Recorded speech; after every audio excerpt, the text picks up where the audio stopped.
Okay, sorry all students, कुछ technical error की वजह से वो लेक्चर मुझे बीच में ही स्टॉप करना पड़ा।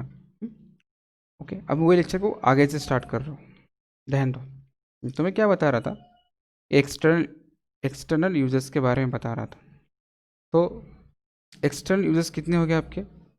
Bank, lenders, okay, government. तो ये सब चीज़ें भी, ये जो तीन आपके जो ये तीन जो है, बैंक है, लेंडर्स है, गवर्नमेंट है, ये तीनों भी क्या चाहेंगे आपके, ये तीनों यूजर्स है, ये भी देखना चाहेंगे ये पटेल इंडस्ट्रीज़ के प्रॉफिट हुआ या लॉस हुआ है।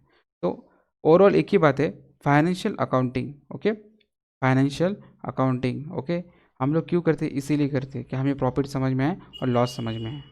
ओके, समझ में आया? ओके, अब नेक्स्ट, अब देखो कॉस्ट अकाउंटिंग है। कॉस्ट अकाउंटिंग के अंदर पहला देखो, ये तो मैंने आपको बता दिया था ना, cost per unit of product. Example, cost per unit of bottle. देखो एक बात हमेशा याद रखो, कॉस्ट अकाउंटिंग के अंदर क्या बोला मैंने? कॉस्ट अकाउंटिंग के अंदर, कॉस्ट अकाउंटिंग है ही किस लिए? प्रोडक्ट की कॉस्ट को डिसाइड करने के लिए, कि एक प्रोडक्ट की प्राइस हम लोग मार्केट में कितना मार्केट में हम रख सकते हैं। Okay, by using the cost technique. ये जो कॉस्ट अकाउंटिंग के अंदर हम लोग कॉस्ट टेक्निक यूज़ करते हैं। ओके, कौन सी टेक्निक? Cost technique. अब कॉस्ट टेक्निक क्या है वो सब आपको कॉस्टिंग में पढ़ने मिलेगा। ओके, क्यों कॉस्ट टेक्निक यूज़ करते हैं? रिड्यूस करने के लिए। क्या रिड्यूस करने के लिए? कॉस्ट, इसका, प्रोडक्ट का, सो दैट, ताकि to earn the profit and maintain the cost of product लो।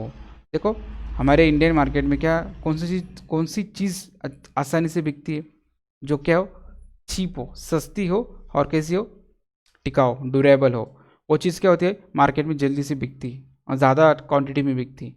तो कंपनी वही कोशिश करती है, ये कंपनी क्या कोशिश करती है कि हमारी प्राइस, हमारे प्रोडक्ट की प्राइस, सपोज मैं वाटर बॉटल मैन्युफैक्चरिंग हूँ, मैं क्या करूँगा, मेरी जो प्राइस है वो मिनिमम से मिनिमम कम हो और अच्छी क्वालिटी हो, और मुझे प्रॉफिट भी ठीक ठाक हो, प्रॉफिट भी अच्छा हो मेरा। ओके, मेरे वाटर बॉटल की प्राइस भी कम हो और मेरे वाटर बॉटल की क्वालिटी भी अच्छी हो। तो ये तीनों चीज़ मेंटेन करके मुझे एक प्राइस डिसाइड करना होती है। ओके, और प्राइस भी कैसे होना चाहिए? लो होना चाहिए। तो ये सब आप कहाँ सीखोगे? कॉस्ट अकाउंटिंग, कॉस्टिंग के अंदर सीखोगे। कहाँ सीखोगे? कॉस्टिंग के अंदर। समझ में आया? यस और नो? जैसे फाइनेंशियल अकाउंटिंग में जो बनाता था फाइनेंशियल स्टेटमेंट, वो कौन यूज़ करता था? एक इंटरनल वाले भी और एक एक्सटर्नल वाले भी। लेकिन कॉस्ट अकाउंटिंग ये कौन यूज़ करेगा? सिर्फ इंटरनल यूज़र। बैंक को क्या करना है, ये जो फाइनेंशियल अकाउंटिंग है उसके यूजर्स बैंक्स थे, लेंडर्स थे, गवर्नमेंट थे। ओके, वो एक्सटर्नल यूजर्स थे, और इंटरनल यूजर्स कौन है? मैं खुद, मेरा मैनेजमेंट। उसी तरह से कॉस्ट अकाउंटिंग के अंदर कौन यूजर्स है? Internal users. सपोज मैं हूँ, मैं भी देखना चाहूँगा ना, मैं पटेल इंडस्ट्रीज़ का ओनर हूँ, मैं देखना चाहूँगा कि मेरी वाटर बॉटल की कॉस्ट कम से कम कितनी हो, और मुझे प्रॉफिट भी मेरा कैसा हो? अच्छा हो। ओके, और वो वाटर बॉटल की क्वालिटी भी अच्छी हो, तो मैं देखना चाहूँगा ना। तो मैं मतलब कौन हूँ? Internal users. तो कॉस्ट अकाउंटिंग की जो इन्फॉर्मेशन कौन यूज़ करेगा? सिर्फ इंटरनल यूजर्स। बैंक को क्या करना है तुम्हारे प्रोडक्ट से? तुम कितने प्राइस रख रहे हो, क्या कर रहे हो, बैंक को से उनको लेने देना है, गवर्नमेंट को क्या लेने देना है। तो कॉस्ट अकाउंटिंग के अंदर आपको कौन रहेगा? सिर्फ इंटरनल यूजर्स। इंटरनल यूजर्स मतलब कौन? ओनर।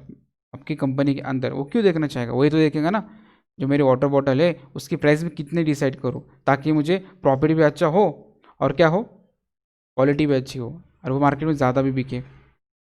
समझ में आ रहा है? यस और नो? इसी के लिए क्या होती है? कॉस्ट अकाउंटिंग होती है। अब देखो, अगर हमें ये अलग है, प्रॉफिट जानना है, तो हम लोग क्या देखेंगे? मेरा मेरा जो बिज़नेस है पटेल इंडस्ट्रीज़, उसके अंदर मुझे कितना प्रॉफिट मिला है, ये अगर मुझे फाइंड आउट करना है, ओके, तो मैं क्या करूँगा? P&L यानी प्रॉफिट एंड लॉस अकाउंट बनाऊँगा। ओके, प्रॉफिट जानने के लिए मैं क्या बनाऊँगा? Profit and loss account. Loss जानने के लिए भी, प्रॉफिट एंड लॉस अकाउंट में आपको लॉस भी हो सकता है और प्रॉफिट भी हो सकता है। Next, to know the financial position.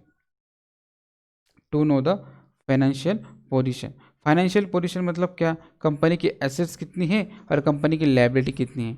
Asset, हम एक बात याद रखो, एसेट मतलब क्या? हमारी प्रॉपर्टी।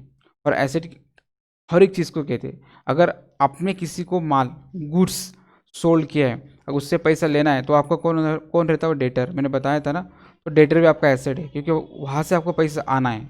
ओके, तो हम उसको एसेट भी कहते हैं, याद रखो।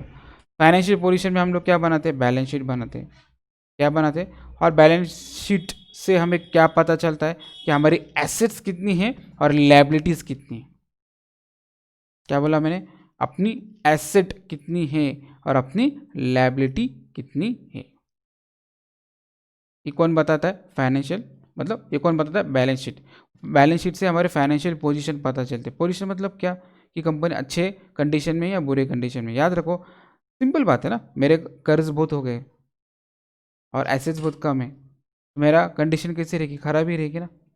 कर्ज बहुत कम है और एसेट बहुत ज़्यादा है, तो मेरी कंडीशन कैसी रहेगी, अच्छी रहेगी। और जो पैसों से रिलेटेड कंडीशन है, मतलब फाइनेंशियल कंडीशन, फाइनेंशियल पोजीशन, और फाइनेंशियल पोजीशन हमें कौन बताता है, बैलेंस शीट बताता है।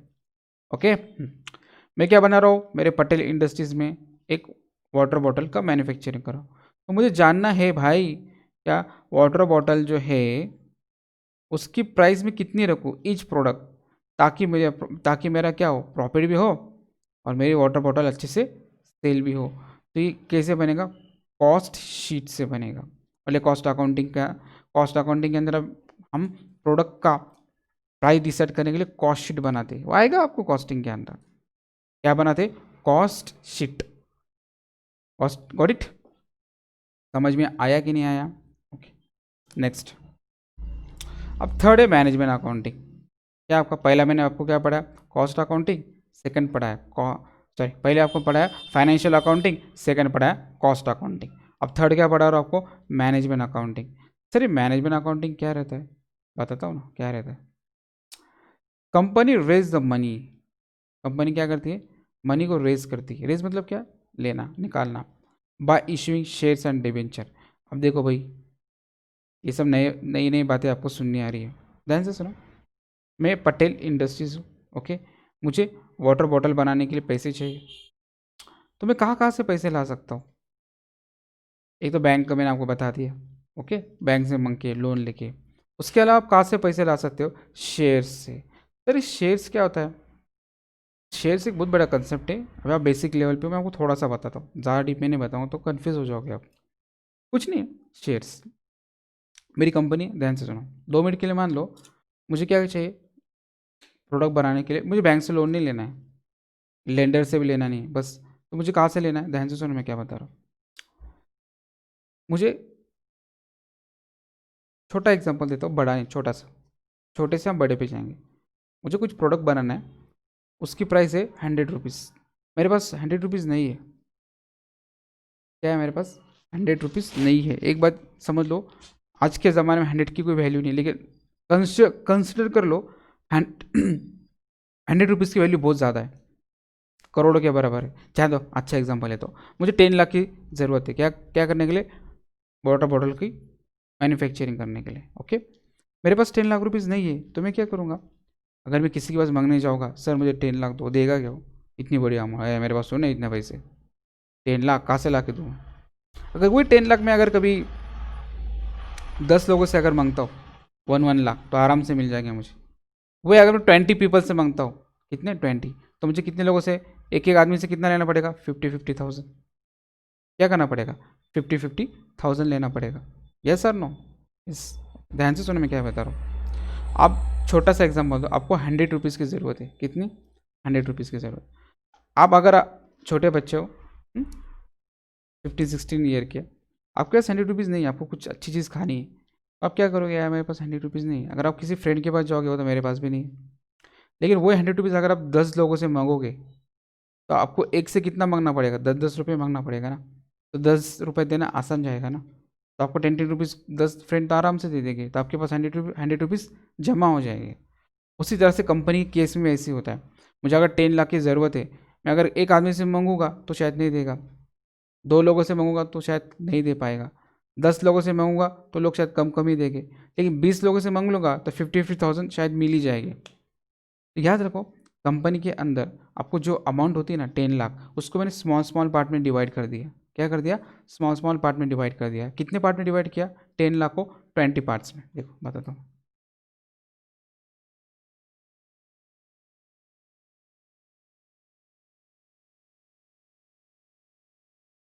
ठीक है मेरा 20 लाख, सॉरी 10 लाख था ना ये, 10 लाख। ये 10 लाख मैंने कितने लोगों में डिवाइड किया? 20 पीपल्स में। कितने पीपल में? 20 पीपल्स में। एक पीपल से मुझे कितना मिल रहा है? 50,000, K/1000। समझ में आ रहा है? तो मैंने ये जो 10 लाख रुपए ना 20 लोगों में बांट दिए। बस 20 लोगों से मैंने क्या किया? ले लिया। 20 लोगों से मैंने 50,000 रुपये ले लिया। अब याद रखो 10 लाख ये जो 20 पीपल मुझे फ्री में देंगे क्या? नहीं ना। मैं इनको क्या कहूँगा? देखो मैं बिज़नेस स्टार्ट कर रहा हूँ। क्या कर रहा हूँ? बिज़नेस। मेरे पास 10 लाख रुपीज़ नहीं है, आप मुझे 10 लाख रुपीज़ दो। तो मैंने कितने लोगों से बोला? 20 पीपल से 50,000 रुपये मांग लिए। ओके, तो मैं उन्हें ये कहता हूँ 1 साल के बाद मैं जो पैसे कमाऊँगा ना, क्या कमाऊँगा? पैसे। तो मैं क्या करूँगा? ये 50-20 लोगों को ही ना कहूँगा कि मुझे जो भी प्रॉफिट होगा ना, तो ये 50,000 लौटा ही दूंगा मैं, साथ में कुछ आपको एक्स्ट्रा भी पैसे दे दूंगा। क्या करूँगा? एक्स्ट्रा भी पैसे दे दूंगा। तो वो कंडीशन पे मुझे ये 20 पीपल ने क्या दिए? 50,000 थे। तो मतलब 10 लाख को मैंने क्या किया? टुकड़ों में बांट दिया। किसने बांट दिया? टुकड़ों में। टुकड़ा मतलब शेयर, हिस्सा, हिस्सों में बांट दिया। तो मैंने पैसे कहाँ से जमा किए? शेयर से। और प्रैक्टिकल केस में कंपनी के अंदर क्या होता है, आपने सुना भी होगा, कंपनी शेयर इशू करती है अलग अलग लोगों से, और कंपनी कहती है आओ मेरे पास। कंपनी क्या कहती है? आओ मेरे शेयर्स खरीदो। क्या खरीदो? शेयर्स खरीदो। और शेयर्स के ऊपर मैं आपको क्या दूंगी? डिविडेंड दूंगा। कंपनी कहती है मैं आपको क्या दूंगी? डिविडेंड। याद रखो, जब भी क्या, जब भी आप किसी से, मतलब एक कंपनी हो, कंपनी से, कंपनी ने क्या किया? 20 लोगों से क्या किए? पैसे लिए, शेयर्स लिया। उनको उनको क्या किया आपने? उनसे 50,000 रुपये ले लिया, हम बदले में उनको कागज़ दे दिया। कागज़ पे कंपनी का नाम लिखा, वो बंदे का नाम लिखा, वो बंदे ने मुझे कितना पैसा दिया वो भी लिख लिया। उसको हम, वो कागज़ को हम कहेंगे शेयर्स। जब 1 साल के बाद, 6 महीने के बाद, 2 महीने के बाद मुझे जो भी प्रॉफिट होगा, तो बंदा क्या करेगा? कागज़ मुझे वापस दे देगा। और उसके बदले वो 50,000 भी लेगा और कुछ प्रॉफिट का हिस्सा भी लेगा, है ना? तो वो प्रॉफिट के हिस्से को हम लोग क्या कहते हैं? डिविडेंड। क्या कहते हैं? डिविडेंड। दो बातें हैं ना, अगर मैंने किसी से पैसे लिए, क्या क्या मैंने पैसे, मुझे पैसों की ज़रूरत थी, अब इसको साइड को रखो, मैंने किसी बंदे से पैसे लिए, लोन लिया, तो लोन मैंने ना 5 लाख का लिया, और रिटर्न में मुझे 5 लाख ही देना पड़ेगा कि नहीं? सपोज 1 लाख एक्स्ट्रा दे दिया मैंने, 6 लाख, तो 1 लाख मेरा क्या हो गया? इंटरेस्ट हो गया ना। उसी तरह से जो ये जो लोग हैं शेयर्स के अंदर के, ये अगर आपको पैसे दे रहे, फ्री में तो देंगे नहीं, बदले में आपको क्या करना पड़ेगा? कुछ पैसे देना पड़ेगा। ये बिजनेसमैन है पटेल इंडस्ट्री, मैं क्या कहूँगा भाई, मेरा जो भी प्रॉफिट होगा वो प्रॉफिट के परसेंट के हिसाब से मैं आपको क्या करूँगा? कुछ एक्स्ट्रा अमाउंट दूंगा। वो एक्स्ट्रा अमाउंट को आप लोग क्या कहते हैं? डिविडेंट। आएगा, ये बहुत डीप में आएगा, आपसे भी कंसेप्ट समझाने के लिए बता रहा हूँ, क्या कहते हैं उसको? डिविडेंट। तो 50,000 के ऊपर मैंने एक एक आदमी को एक्स्ट्रा, जब 1 साल के बाद मुझे प्रॉफिट हुआ, तो एक आदमी को मैंने 50, उसने सपोज 20 लोगों में से एक आदमी, उसको मैंने, उससे मैंने 50,000 लिया था, तो उसको 50,000 तो लौटाऊंगा लौटाऊंगा, साथ में 1,000 भी एक्स्ट्रा दूंगा, तो उसको टोटल कितना दूंगा? 51,000। ये जो 1,000 आपका क्या हुआ? डिविडेंट हुआ। क्या हुआ आपका? डिविडेंट। ओके, प्रैक्टिकल कंसेप्ट ऐसा नहीं होता है, लेकिन मैं आपको शेयर्स का मतलब बताने के लिए, मीनिंग समझाने के लिए आपको थोड़ा सा स्मॉल एग्जाम्पल दे दिया। नेक्स्ट, तो मतलब कंपनी जो है, ओके याद है ना, company, company raise the money. Raise मतलब क्या? लाना। कहाँ से मनी ला सकती है? इशू करके, शेयर्स इशू करके। शेयर इशू करना मतलब क्या? कंपनी क्या करेंगे? अपने कागज बनाएंगे, उसके ऊपर कंपनी का नाम रहेगा, सब कुछ रहेगा। शेयर चैप्टर आएगा ना, मैं पढ़ाऊंगा कंपनी अकाउंट्स में। अभी से शेयर से याद रखो बस। तो कंपनी पैसे कहाँ से इशू कर सकती है? शेयर से और डेबेंचर से। डेबेंचर भी ऐसे ही रहता है शेयर के जैसे, वो कागज जैसे रहता है। ओके, तो वो मैं आपको बाद में पढ़ाऊंगा। अभी आपको समझ में आया कंपनी पैसे कहाँ से लेती है? शेयर्स से और डेबेंचर से। डेबेंचर भी बेचते हैं, शेयर्स और डेबेंचर को इशू करके कंपनी क्या करती है? पैसे इकट्ठा करती है। ओके, अब पैसा आ गया कंपनी के पास। सपोज कंपनी ने कितना शेयर से 5 करोड़ जमा कर दिया, और डेबेंचर बेच के भी कितना जमा किया? ये शेयर कंपनी बेचती है, अपना कागज लोगों को बेचती है, और डेबेंचर भी बेचती है। तो शेयर डेबेंचर कुछ थोड़ा डिफरेंस मैं आपको बाद में बताऊंगा, अभी से इतना याद रखो। टोटल मैंने कितना कमाया? 10 करोड़। तो कंपनी क्या करेगी? अभी ध्यान से सुनो। आफ्टर अरेंजिंग मनी, मैंने 10 करोड़ अरेंज कर लिया। अब ये 10 करोड़ बिजनेस में कैसे इन्वेस्ट करना है, how to invest in the business, ये कंपनी डिसाइड करेंगी, ये कंपनी मैनेज करेंगी। ये कंपनी डिसाइड करने को, ये जो पैसा जो कैसा बिजनेस में यूज़ करना चाहिए, उसको हम बोलते हैं मैनेजमेंट अकाउंटिंग। क्या कहते हैं इसको? Management accounting. How to invest in the business, ये लिखा है ना। जो अरेंज जो पैसा आता है एक ओनर को, ओनर मैं सब पटेल इंडस्ट्री में ओनर हूँ, मेरा कोई मैनेजर से है, ओके। हम लोग डिसाइड करेंगे कि जो पैसा हमने 10 करोड़ लोगों से लाया है उसको बिजनेस में कैसे इन्वेस्ट करें ताकि हमें अच्छा प्रॉफिट हो, ओके। फिर 1 साल के बाद अगर आपने प्रॉफिट कमा लिया आफ्टर अर्निंग द प्रॉफिट, तो मैंने अभी आपको कहा था ना कि 15,000 के ऊपर आपको 1,000 क्या देना पड़ता है, एक्स्ट्रा अमाउंट देना पड़ता है। वो अमाउंट को आप क्या कहेंगे? डिविडेंड कहेंगे। क्या कहेंगे उसको? डिविडेंड। किसको देना पड़ेगा? ये शेयर होल्डर। शेयर होल्डर मतलब क्या? जो 20 लोग हैं ना, 20 लोगों ने आपके शेयर खरीदा है, तो वो लोगों को आप क्या कहेंगे अकाउंटिंग के लैंग्वेज में? शेयर होल्डर कहेंगे। क्या कहेंगे इसको? Share holder. समझ में आया?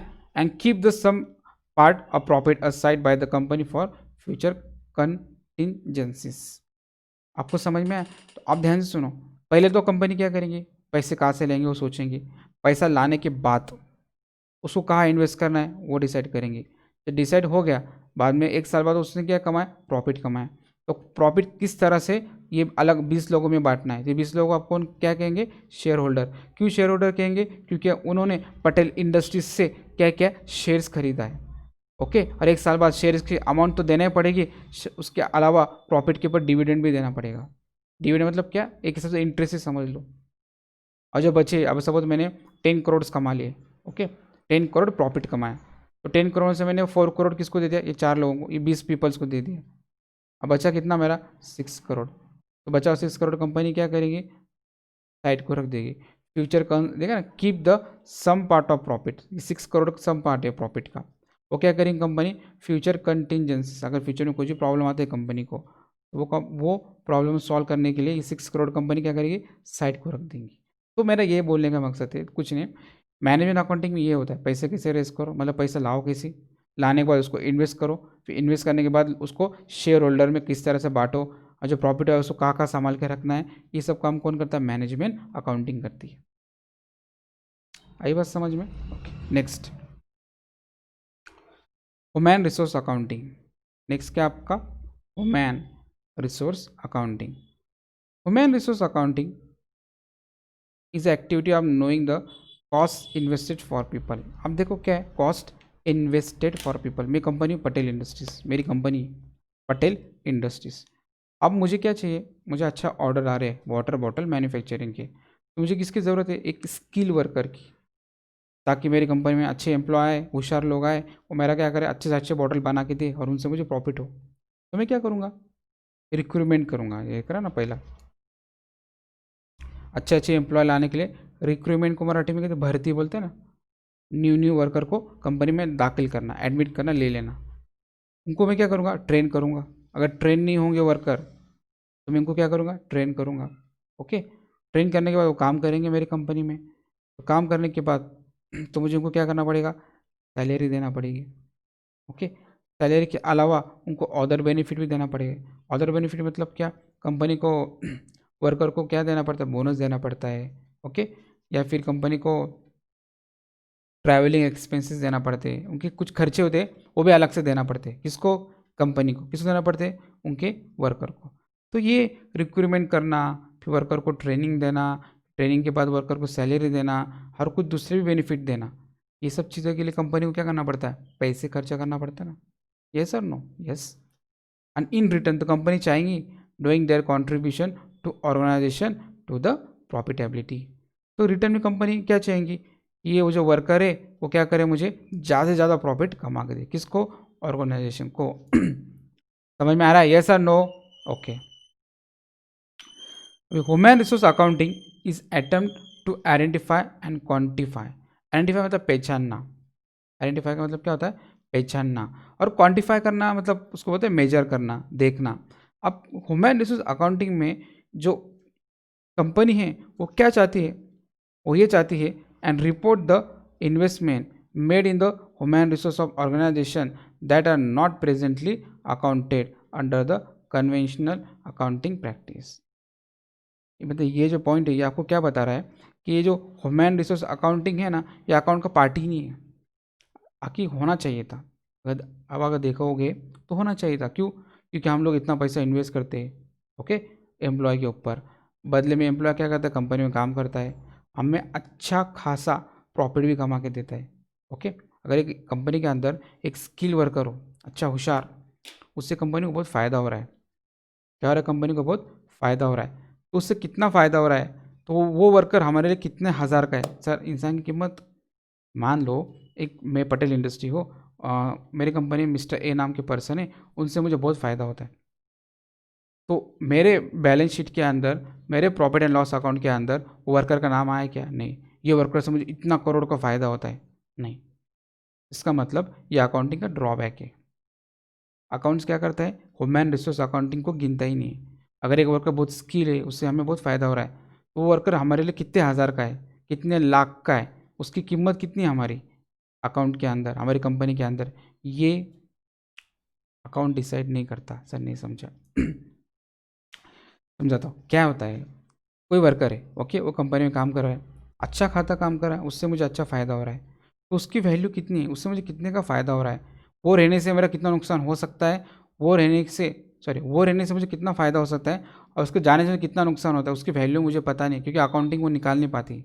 बस फ़ायदा हो रहा है इतना पता है, कितना हो रहा है ये नहीं पता। तो ये ह्यूमन रिसोर्स अकाउंटिंग का एक क्या ड्रॉबैक है, क्योंकि हम लोग ह्यूमन रिसोर्स अकाउंटिंग इसकी स्टडी ही नहीं करते, इसका कोई आपको सब्जेक्ट ही नहीं है। आई बात समझ में? देखो मैं आपको थोड़ा बता देता हूँ। ये जो है ना आपका मैन्युफैक्चरिंग, मैन्युफैक्चरिंग मतलब क्या, मैं वाटर बॉटल की मेरी क्या कंपनी है, इसमें मेरे वाटर बॉटल बनाने के बड़े बड़े मशीन्स हैं। क्या है, मशीन्स। मतलब आपको मैंने पहले बताया था, ओनर जो बिजनेस में पैसा इन्वेस्ट करता है उसको हम लोग क्या कहते हैं, कैपिटल। एक ओनर ने, मतलब मैं हूँ, मैंने क्या किया कंपनी के अंदर, क्या क्या, एक मशीन लाया।